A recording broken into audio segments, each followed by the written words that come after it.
यः कर्णे यष्टिं पिङ्गलां पद्ममालिनीं चन्द्रां हिरण्मयीं लक्ष्मीं जातवेदो महावः तां महावः जातवेदो लक्ष्मीमनवगामिनीं यस्यां हिरण्यं प्रभूतं गावो दास्योऽश्वान् विन्देयं पुरुषानहं महादेव्ये च विद्महे विष्णुपत्नी च धीमहि तन्नो लक्ष्मीः प्रचोदयात्। देवी जुषमाना न आगाद्विश्वाचे भद्रा सुमनस्यमाना त्वया दुष्टानुदमाना दुरुक्तान् बृहद्वदेम विदते सुवीराः त्वया दुष्टऋषर्भवति देवि त्वया ब्रह्मा गतश्रीरुतत्वया त्वया दुष्टश्चित्रं विन्दते वचसा नो जुषस्वद्रविणो न मेधे मेधाम् इन्द्रो दधातु मेधां देवी सरस्वती मेधां मे अश्विना उभाबाधत्तां पुष्करस्तदा अप्सरा शुचया मेधा गन्धर्वेषु च यन्मनः देवीं मेधा सरस्वती सा मां मेधा सुरभिर्जुषतागिस्वाहा आमां मेधा सुरभिर्विश्वरूपा हिरण्यवर्णा जगति जगम्या ऊर्जस्पदे पयसा पिन्ममाना सा मां मेधा सुप्रदीका दुषन्तां मयि मेधां मयि प्रजां मयि यज्ञस्तेजो दधातु मयि मेधा मयि प्रजां मयि इन्द्रियं ददातु मयि मेधां मयि प्रजा मयि सूर्यो भ्राजो ददातु वाग्देव्ये च विद्महे ब्रह्मपत्नी च धीमहि तन्नो वाणी प्रचोदयात्। ॐ जातवेदसे सुनवामसो ममराते यतो निदहाति वेदः स नः परशतति दुर्गाणि विश्वानावेव सिन्धुं दुरितात्यग्निः तामग्निवर्णां तपसा ज्वलन्तीं वैरोचनीं कर्मफलेषु दुष्टां दुर्गां देवीं शरणमहं प्रपद्ये सुतरसि तरसे नमः अग्ने त्वं पारयानुव्यो अस्मान् स्वस्तिभिरति दुर्गाणि विश्वा पोष्ठपृथ्वी बहुला न उर्वे भवातोकायतनयाय संयोः विश्वानि न दुर्गः दातवेदस्सिन्धुर्ननावादुरितानि पर्षि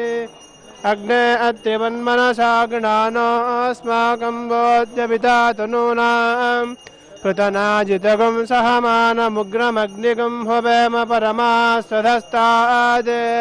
स नः परशतति दुर्गाणि विश्वाक्षामद्देवो हरिदुरितात्यग्निः प्रत्नोषकमेड्यो अध्वरेषु सनात् सहोदानुव्यसरत्सि स्वाञ्चाग्ने तनवं विप्रयस्वास्मभ्यं च सौभगमायजस्व गोभिर्जिष्टमयिजोनिषिक्तं तवेन्द्रविष्णोर्णसञ्चरेम नाकस्य पृष्ठमपि संवसानो वैष्णवीं लोक इहमादयन्तां कात्यायनाय विद्महे कन्याकुमारी धीमहि तन्नो दुर्गः प्रचोदयात्। ॐ हिरण्यवर्णां हरिणीं सुवर्णरजतस्रजां चन्द्रां हिरण्मयीं लक्ष्मीं जातवेदो महावः तां महावः जातवेदो लक्ष्मीमनवगामिनीं हिरण्यं विन्देयं गामश्वं पुरुषानहम् अश्वपूर्वामृतमद्यां हस्तिनादप्रमोदिनी श्रियं देवीमुपक्वये श्रीर्मा देवीर्जुषदां कांसोऽस्मितां हिरण्यप्राकारामार्द्रां ज्वलन्तीं तृप्तां दर्पयन्तीं पद्मे स्थितां पद्मवर्णां तामिहोपक्वये श्रियं चन्द्रां प्रभासां यशसा ज्वलन्तीं श्रियं लोके देवजुष्टामुदारां तां पद्मिनीमीं शरणमहं प्रपद्ये लक्ष्मीर्मे निःश्रदां तां वृणे आदित्यवर्णे तपसोऽधिजाता वनस्पतिस्तव वृक्षोत बिल्वः तस्य फलानि तपसा न दन्तु मायान्तरायाश्च बाह्या लक्ष्मीः देवसखः कीर्तिश्च मणिना सह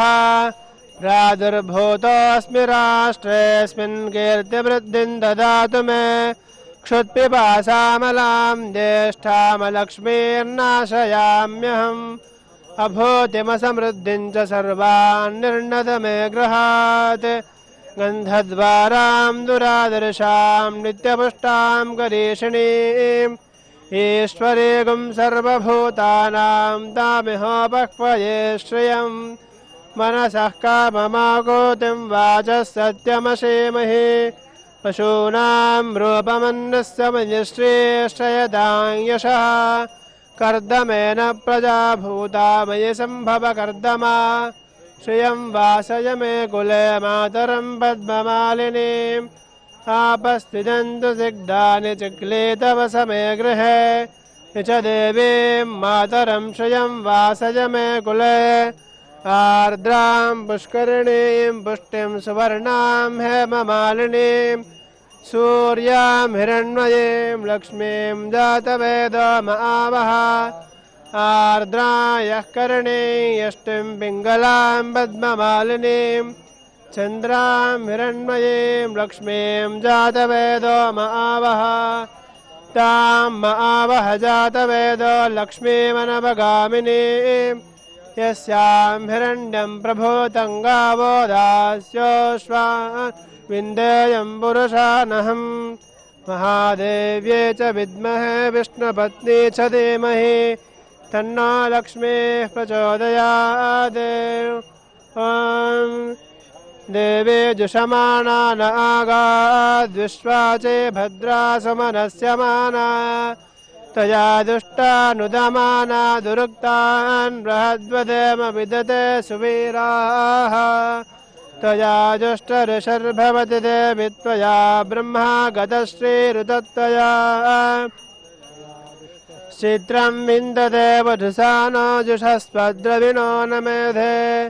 मेधां म इन्द्रो दधातु मेधां देवी सरस्वती मेधा माधत्तां पुष्करस्रजा अप्सरा शुचया मेधा गन्धर्वे शुचयन्मनः दैवीं मेधा सरस्वती सा मां मेधा सुरभिर्जुषतागस्वाहा आमां मेधा हिरण्यवर्णा जगते जगम्या ऊर्जस्वदे पयसा पिन्ममादा सा मां मेधा सुप्रतीका दुषन्तां मयि मेधां मयि प्रजां मयि यज्ञस्तेजो दधातु मयि मेधा मयि प्रजां मयि इन्द्र इन्द्रियं दधातु मयि मेधा मयि प्रजां मयि सूर्यो भ्राजो ददातु वाग्देव्ये च विद्महे ब्रह्मपत्नी च धीमहि तन्नो वाणीः प्रचोदयात् ॐ जातवेदसे सुनवामसो ममराति यतो निदहाति वेदः स नः परिषदति दुर्गाणि विश्वा दुरितात्यग्निः तावग्निवर्णां तपसा ज्वलन्तीं वैरोचनीं कर्मफलेषु जुष्टां दुर्गां देवीगुं शरणमहं प्रपद्ये रसितरसे नमः अग्ने त्वं पारयानव्यो अस्मान् स्वस्तिभिरति दुर्गाणि विश्वा पोष्टपृथ्वी बहुलान उर्वे भवातोकायतनयाय संयोः पुष्पाणि नो दुर्गः रातवेदस्सिन्धर्ननावादुरितादिपर्षि अग्ने अद्रुवन्मनसा गणानास्माकं बोध्यपितातनूनां प्रतनाजितगं सहमानमुग्रमग्निगं भवेम परमाः सधस्तात् स नः परषदति दुर्गाणि विश्वाक्षामद्देवो अधिदुरितात्यग्निः रत्नोशिखमीड्यो अद्धरेषु सनात् सहोतानव्यत्सदत्सि स्वाञ्चाग्ने तनमं विप्रयस्वास्मभ्यं च सौभगमायजस्व गोभिर्जुष्टमयिजो निषिक्तं तवेन्द्रविष्णोरनुसञ्चरेम नागस्य पृष्ठमपि संवसानो वैष्णवीं लोकयमादयन्ताम् कात्यायनाय विद्महे कन्याकुमारी धीमहि तन्नो दुर्गः प्रचोदयात् ॐ हिरण्यवर्णां हरणीं सुवर्णरजतस्तदां चन्द्रां हिरण्मयीं लक्ष्मीं जातवेदो महावः तां महावः जातवेदो लक्ष्मीमनवगामिनीम् विन्देयं गामस्वं पुरुषानहम् अश्वपूर्वां रथमद्यां हस्तिनादप्रमोदिनीं श्रियं देवीमुपक्वये श्रीर्मा देवीर्जुषदां कांसोऽस्मितां हिरण्यप्राकारामार्द्रां ज्वलन्ति तृप्तां तर्पयन्तीं पद्मे स्थितां पद्मवर्णां तामिहोपक्वये श्रियम् द्रां प्रभासां यशसा ज्वलन्तीं श्रियल्लोके देवदुष्टामुदारां तां पद्मिनीमीं शरणमहं प्रपद्ये अलक्ष्मीर्मेनश्रदां तां वृणे आदित्यवर्णे तपसोऽधिजातो वनस्पतिस्तपवृक्षो च बिल्वः तस्य फलानि तपसानुदन्तु मायान्तरायाश्च वाक्या अलक्ष्मीः उपैतु मां देवसखः कीर्तिश्च मणिना सह प्रादुर्भूतोऽस्मि राष्ट्रेऽस्मिन् कीर्तिवृद्धिं ददातु मे क्षुद्विभासामलां देष्टामलक्ष्मीर्नाशयाम्यहम् अभूतिमसमृद्धिं च सर्वान् निर्णत मे गृहात् गन्धद्वारां दुरादर्शां नित्यपुष्टां गरीषिणीम् ईश्वरीं सर्वभूतानां तामिहोपक्वये श्रियं मनसः काममागोदिं वाचः सत्यं श्रीमहि पशूनां रूपमन्नस्य मयि श्रेषयदां यशः कर्दमेन प्रजा भूता मयि सम्भव कर्दमा श्रियं वासज मे कुले मातरं पद्ममालिनीम् आपस्तुदन्तस्निग्धानि चक्लेतव समे गृहे निज देवीं मातरं श्रियं वासय मे कुले आर्द्रां पुष्करिणीं पुष्टिं सुवर्णां हेममालिनीं सूर्यां हिरण्मयीं लक्ष्मीं जातवेदो महावः आर्द्रां यः करिणी यष्टिं पिङ्गलां पद्ममालिनीं चन्द्रां हिरण्मयीं लक्ष्मीं जातवेदो महावः तां महावः जातवेदो लक्ष्मीमनवगामिनीं यस्यां हिरण्यं प्रभूतं गावो दास्योऽश्वान् विन्देयं पुरुषानहम् महादेव्ये च विद्महे विष्णुपत्नी च धीमहि तन्नो लक्ष्मीः प्रचोदयात् ओम पुष्टे नमः ओम शिवायै नमः ओम शिवकर्ये नमः ओम सत्ये नमः ओम विमलायै नमः ओम विश्वजनन्ये नमः ओम तुष्टे नमः ओम दारिद्र्यनाशिन्ये नमः ओम प्रीतिपुष्करिण्ये नमः ओम शुक्लमाल्याम्बरायै नमः ओम श्रियै नमः ओम भास्कर्ये नमः ओम बिल्वनिलयायै नमः ओम वरारोहायै नमः ओम यशस्विन्ये नमः ओम वसुन्धरायै नमः ओम उदाराङ्गायै नमः ओम हेममालिन्ये नमः ओम धनधान्यकर्ये नमः ओम सिद्धये नमः ओम रेणसौम्यायै नमः ओम सुभक्तदायै नमः ओम नृपवेश्मगतानन्दायै नमः ओम वरलक्ष्मे नमः ओम वसुप्रदायै नमः ओम शुभायै नमः ओम हिरण्यप्राकारायै नमः ओम जयायै नमः ओम मङ्गलायै देव्ये नमः ओम विष्णुवक्षस्थलस्थितायै नमः ओम विष्णुपत्नी नमः ओम प्रसन्नाक्षे नमः ओम नारायणसमागतायै नमः ओम दारिद्र्यदंसिन्ये नमः ओम सर्वभद्रवारिण्ये नमः ओम नवदुर्गायै नमः ओम महाकाल्ये नमः ओम ब्रह्मविष्णुर्वात्मिकायै नमः ओम त्रिकालज्ञानसम्पन्नायै नमः ओम भुवनेश्वर्यै नमः गोलक्ष्मी अंबिकासनाय नमः गोलक्ष्मी अंबिकासनमूर्धये नमः सप्तनानाविधपरिमलपत्रपुष्पाणि कुङ्कुमार्चनपूजां समर्पयामि।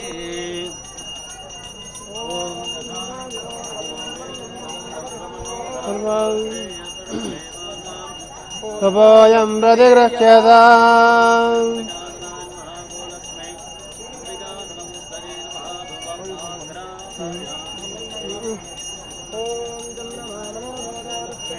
सूर्योदयतामकादिन्दश्च अग्निश्च प्राणाद्वायुरजायत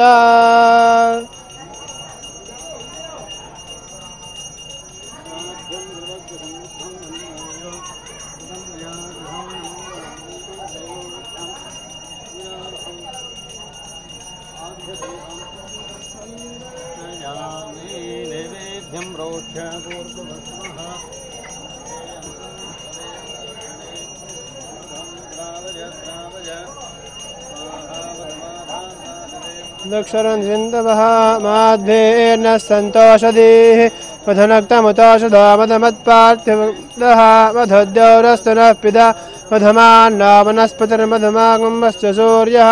माध्वेर्गावो भवन्तु नः मधु मधु मधु अमृतवर्षिणी अमृतं श्रावयः स्वाहा ॐ नैवेद्यं निवेदयामि नैवेद्यानन्तरं समर्पयामि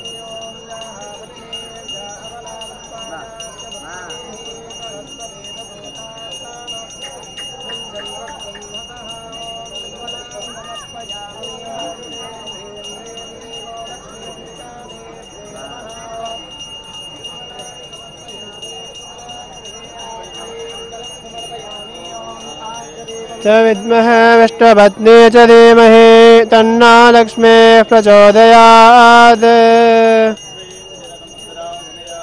गङ्गाधामेश्वरीं कदीपैकदीपाङ्कुरा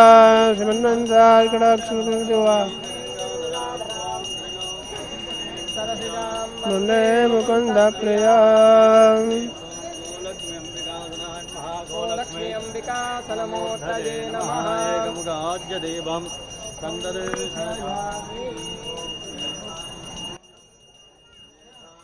वेदुषमाणा न आगाद्विश्वाचे भद्रा समनस्यमाना त्वया दुष्टानुदमाना दुरुक्तान् बृहद्वदेम विदते सुवीराः त्वया दुष्टऋषिर्भवति देवित्वया ब्रह्मा गतश्रीरुतत्वया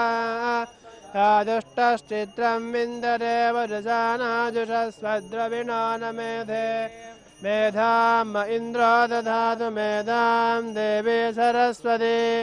मेधां मे अश्विना वाबाधत्तां पुष्करस्रजा अप्सराच्युतया मेधा गन्धर्वे च्युतयन्मनः दैवीं मेधा सरस्वती सामां मेधा सुरभिर्जुषदागस्वाहा आमां मेधा सुरभिर्विश्वरूपा हिरण्यवर्णा जगतीजगम्या ऊर्जस्वती पयसा पिन्वमाना सामां मेधा सुप्रतीकादुषन्तां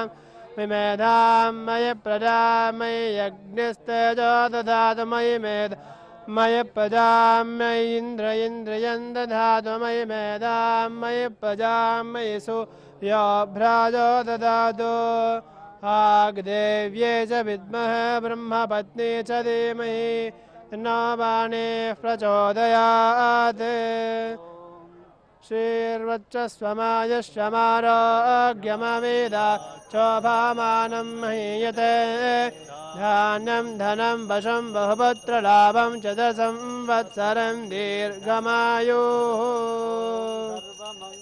माङ्गल्ये शिवे सर्वार्थसाधिके शरण्ये त्र्यम्बके गौरी नारायणि नमोऽस्तु ते य विद्महे स्तुवसिद्ध्यै च धीमहि तन्नो गावः प्रचोदयात् परित्राणपरायणे सर्वस्यास्य हरे देवी नारायणि नमोऽस्तुते हे सर्वभूतेषु लक्ष्मीरूपेण संस्थिता नमस्तस्यै नमस्तस्यै नमस्तस्यै नमो नमः सनातनये नमः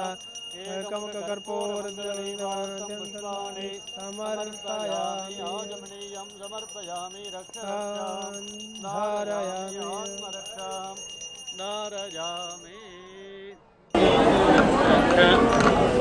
रक्ष रक्ष भोलक्ष्मी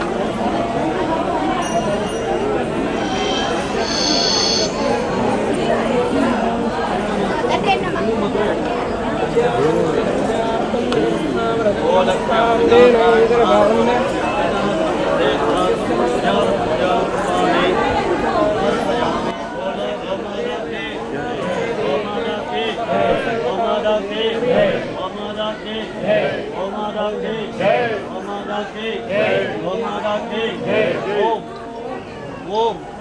श्रीं ह्रीं श्रीं कमले कमलालये प्रसीद प्रसीद श्रीं ह्रीं श्रीं गोलक्ष्मै नमः ओम श्रीं ह्रीं श्रीं कमले कमलालये प्रसीद प्रसीद श्रीं ह्रीं श्रीं गोलक्ष्मै नमः ओम श्रीं ह्रीं श्रीं कमले कमलालये प्रसीद प्रसीद श्रीं ह्रीं श्रीं गोलक्ष्मै नमः ओम श्रीं ह्रीं श्रीं कमले कमलालये